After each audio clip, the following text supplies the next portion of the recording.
2 కోట్లతోటి ఆశ్రమం కొడుతున్నారు ఆయన. అవధూత ఆధునిక రమణ మహర్షి అనటంలో ఎటువంటి సందేహం అనేటువంటిది లేనే లేదు. ఈయన రమణ మహర్షి తపస్సు చేసినటువంటి కొండలలో ఆయనతో పాటు ఈయన కొంతకాలం ఉన్నాడు. ఆ పవర్ అనేటువంటిది ఈయనకు వచ్చింది. ఆయన ఈరోజు ఆయన చెప్పేటువంటిదే వేదమైంది.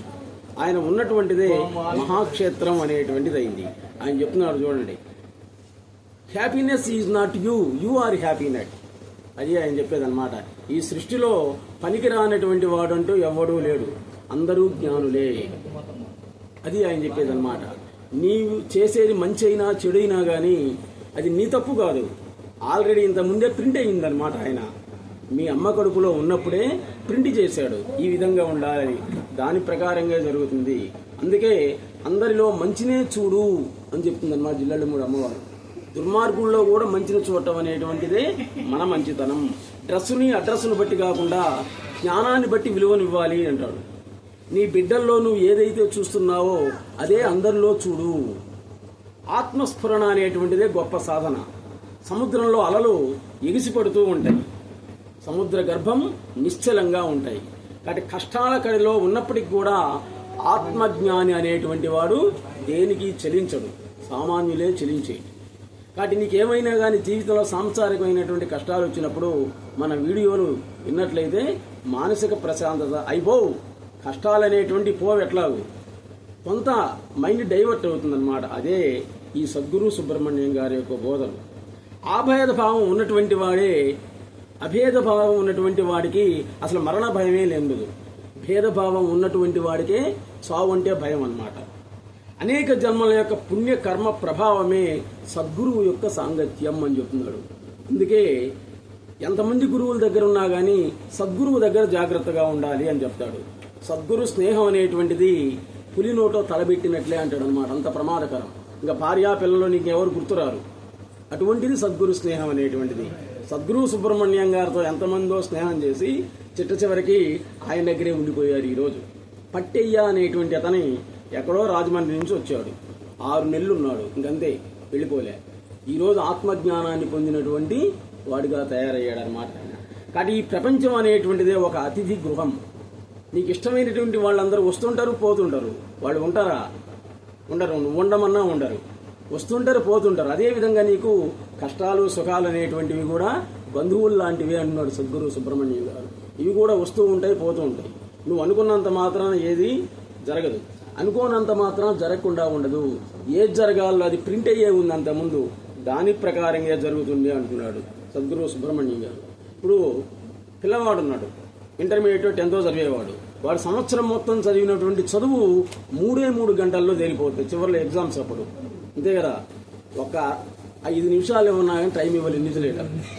అదేవిధంగా నువ్వు పుట్టినప్పటి నుండి చచ్చేంత వరకు చివరి వరకు స్మరించేటువంటి స్మరణ అది మంచిదైనా చెడ్డదైనా కానీ 3 నిమిషాలలో చేరుతుంది. అప్పుడు తెలుస్తుంది అనమాట, యు ఆర్ గాడ్. అరే you are agree or not, you are God. అంతే. అప్పుడు నీవు దైవ శక్తిని అనేటువంటి దాన్ని చూస్తావు, మాట్లాడుతుంటావు. కానీ మోగవాడు ఏ విధంగా అయితే చెప్పలేడో ఆ విధంగా నువ్వు కూడా ఎదుటివాడికి చెప్పలేవు. నీ శవం మీద పడి అందరు భార్య పిల్లలు చుట్టాలందరూ ఏడుస్తుంటారు పోయావా అని. అవన్నీ నీకు వినపడుతూ ఉంటాయి. కానీ నువ్వు అప్పుడు చూసేది ఎవరిని? నీ ఇష్టదైవాన్ని చూస్తావన్నమాట.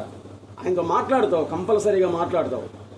కానీ అది మోగవాడు చెప్పలేనట్లుగా నీవు ఇతరులతోటి చెప్పలేవు. అందుకే అంటున్నారు సద్గురు సుబ్రహ్మణ్యం, మంచి అయినా చెడైనా కానీ ఆల్రెడీ ఇంతకు ముందే ఉంది, అది దాని ప్రకారమే జరుగుతుంది నీ జీవితం. అందుకని దేనికి భయపడాల్సినటువంటి అవసరం లేదు, దేనికి ఆనందపడాల్సినటువంటి అవసరం లేదు. ఇటువంటి సద్గురు సుబ్రహ్మణ్యం గారి బోధనలు, జిల్లెళ్ళమూడి అమ్మవారి యొక్క చరిత్ర, జీవిత మహోదశలో తరంగాలు అనేటువంటి పుస్తకం ఉంది. మీరు జిల్లెళ్ళమూడి వెళ్ళేదైతే ఆ బుక్ కొనుక్కోండి. జీవిత మహోదశలో తరంగాలు సాక్షాత్ అమ్మవారు చెప్తూ ఉంటే ఒక పామరుడు రాశాడనమాట ఆయన.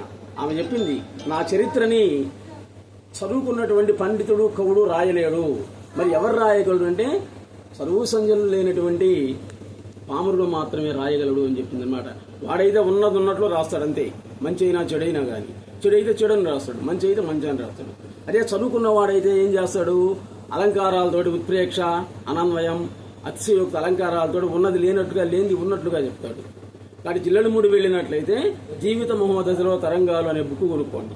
అదే శ్రీకాళహస్తి వెళ్ళినట్లయితే నా గురువు అనేటువంటి పెద్ద పుస్తకం ఉందన్నమాట.